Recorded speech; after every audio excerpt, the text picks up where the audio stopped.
আজ 26শে জানুয়ারি বিশ্ব 26 ইংরেজি প্রজাতন্ত্র দিবস উপলক্ষে একতা ক্লাবের পাড়ার প্রতিবেশী মুরব্বী হিসাবে অল্প কথা বলতে বাধ্য হইলাম।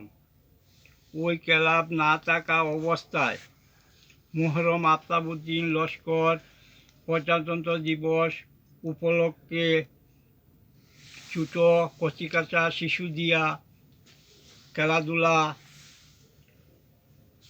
খেলাধুলা পালন করিয়া গিয়াছিলেন, যাহাতে ওই শিশুগুলার ভবিষ্যৎ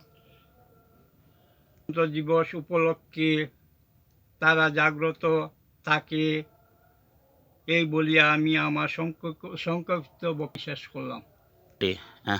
প্রতি বছরের ন্যায় আমরা